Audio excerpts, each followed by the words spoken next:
Bom, nesse vídeo quero falar com vocês sobre o Cano e que assim, será que ele poderia ser uma alternativa para o Cruzeiro de olho na próxima temporada? Até porque é um jogador que não vive uma fase boa, né? Se você for ver aqui, na atual temporada só marcou 5 gols e viveu uma fase muito boa com o técnico Fernando Diniz. Vou trazer aqui um pouco mais de detalhes e além disso, indicar aqui também outras opções de centroavante para o Cruzeiro que deve ir ao mercado no ano que vem. Até trouxe um vídeo aqui no canal falando somente sobre essa declaração do Pedro Lourenço sobre a chegada de novas opções, né, justamente para o ataque. Só antes de começarmos, aproveite aqui para deixar seu like, também se inscrever no nosso canal. Me chamo Gustavo, esse aqui é o canal Cruzeiro News, conto com sua ajuda para chegarmos aqui em 45 mil inscritos no YouTube. Então você está assistindo aqui embaixo e não se inscreveu, deixe seu like, se inscreva que com certeza nos ajuda bastante a chegar aqui a esse objetivo, beleza?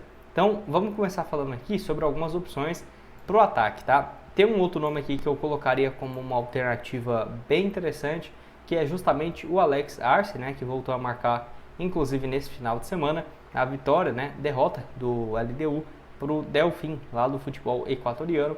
35 jogos na temporada, 26 gols marcados e 3 assistências. Ele foi comprado, né, vindo do Independiente Rivadavia da Argentina, conseguiu acesso da segunda para a primeira divisão, 26 gols em 32 partidas, e aí a LDU pagou depois de 5 jogos e 2 gols na primeira divisão da Argentina, pagou então, né, pelo jogador 15 milhões de reais. E hoje tem pedido um valor de 25 a 30 milhões, que foi inclusive, né, a pedida para o Corinthians, que procurou a contratação do Alex Arce, porém acabou esbarrando nessa questão financeira, né? Então acredito eu que para o ano que vem a LDU possa aceitar, né, um valor próximo disso, 25, 30 milhões de reais. Porém é um valor salgado, né? Porque é um jogador que já tem seus 29 anos. Mas vai saber, né, o que vai acontecer e tal. Eu colocaria como uma alternativa muito interessante. Acredito eu que das melhores, tá? Juntando futebol brasileiro, futebol sul-americano. Sem dúvidas o Alex Arce pode acabar sendo uma alternativa bem bacana para centroavante. Então é um cara alto, né? Então o Cruzeiro eu vejo que tem sofrido com isso. É um cara alto, melhor dizendo, né? Então o Cruzeiro tem sofrido com isso. Poderia ser uma boa referência para a camisa 9. Tem aí 1,87 m de altura. Pode deixar sua opinião aqui embaixo, então, nos comentários sobre o atacante paraguaio, né? Que vai lembrar, só começou a ter destaque na sua carreira de 2022 para cá, né? Então, depois dos seus 27 anos, então tá numa fase bem crescente e com certeza tem muito ainda para jogar, né? Com certeza seria uma honra para ele vestir uma camisa do Cruzeiro. Tenho certeza que honraria bastante também.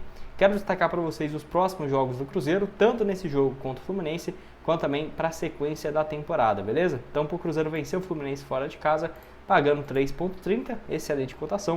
Vou colocar aqui então R$10 para o Cruzeiro vencer, voltando 33. Vamos ver, né, se o Fernando Diniz consegue essa vitória contra o seu rival. Tem também aqui alguns jogos interessantes, né, da sequência do Campeonato Brasileiro e de vários campeonatos que você possa imaginar, tá? Então aqui, ó, Inglaterra, primeira, segunda divisão do futebol inglês, ó, várias partidas aqui bem interessantes para você começar a apostar. Lembrando que na Esportiva você tem 100% de bônus no seu primeiro depósito, pode começar a apostar a partir de R$1 e o link sempre fica aqui embaixo na descrição do vídeo. Ó, baixei aqui, tá aqui, ó, a descrição para você começar a partir de R$1, sempre deixa aqui, né, o link para vocês da Esportiva, beleza?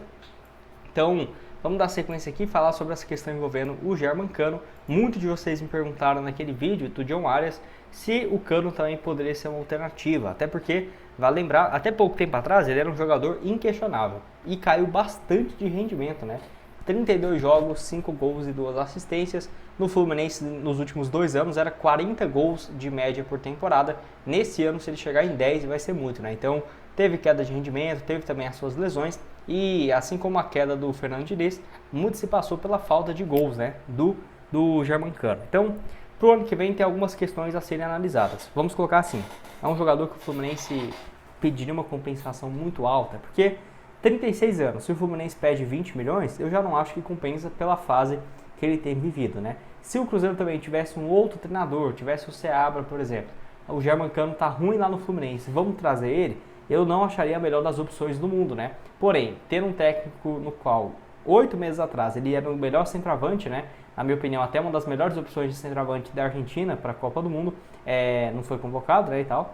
Mas assim, não acho que esse treinador não conseguiria dar essa volta por cima, né, na sua carreira, porque vai lembrar, no Fluminense ele até chegou a viver uma fase boa nesse ano, porém teve muitas lesões e atrapalhou essa sequência, né, com o Fernando Diniz antes dele ser demitido. Então, assim, não que eu tenha informação, né, o Cruzeiro não foi atrás dele ainda, mas poderia ser uma opção interessante e faz sentido, né, justamente pensando nesse ponto de vista de que já trabalhou recentemente com o Fernando Diniz, teve uma passagem sensacional, então colocaria ele sem dúvidas como alternativa. Lembrando que desde 2018 ele já vive, desde 2014 para falar a verdade, né, ele já surge com uns números surreais, por exemplo aqui, ó, 2014 no Independiente Medellín 29 gols, ficou um tempo no México com passagem mais ou menos, volta para o Independiente Medellín 41 gols em 2019 em 47 jogos, pelo Vasco em 2020 24 gols, 2021 mesmo jogando na Série B, né, 19 gols, 2022 foi para o Fluminense, sensacional, 70 partidas, 44 gols,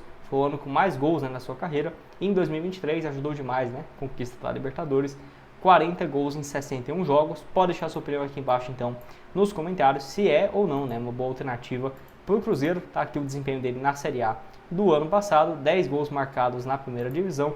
Em 2022 foram também, no total, né, 26 gols, cara. Foi o artilheiro, assim, acho que é o maior isolado, né, da história da Série A.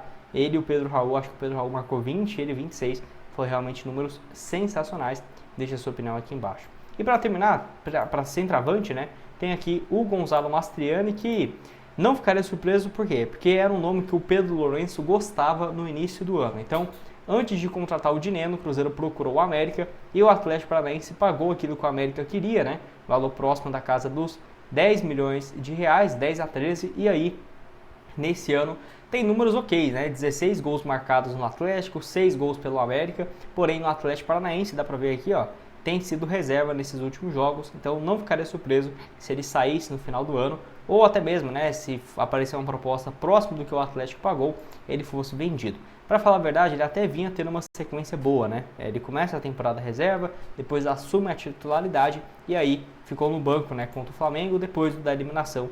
Talvez desgaste também contra o Racing na Copa Sul-Americana, mas não vive uma fase tão legal. Eu acho que poderia ser uma opção, mas sinceramente, tendo o Dineno recuperado, eu acho ele ou o Mastriani muito parecido, inclusive tecnicamente, tá? E para terminar, é um nome que eu acho que vai ser um dos adversários do Cruzeiro na Sul-Americana pelo Racing, que é o Roger Martinez, ele que pode jogar de falso 9 e ponta esquerda, então uma alternativa bacana.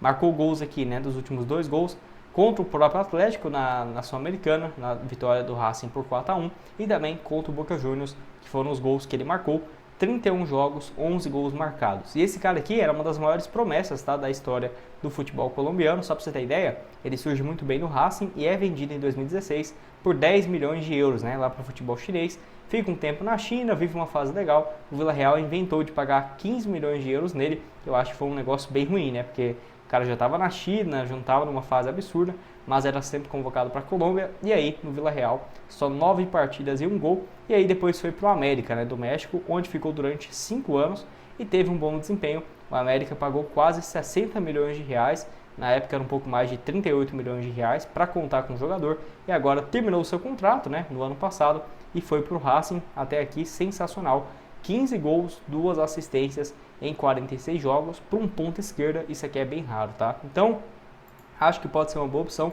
Eu quero que você deixe a sua opinião aqui embaixo nos comentários sobre essas opções e principalmente aqui do Germancano, né? Se seria uma boa o Cruzeiro pensar nessa alternativa para 2025, se ele daria essa volta por cima no comando do Fernando Diniz. Pode deixar a sua opinião aqui embaixo. O link da Esportiva para você começar a postar a partir de R$1 tá aqui embaixo na descrição, e também outras sugestões de vídeos aqui na tela. Muito obrigado a todos e até mais. Valeu!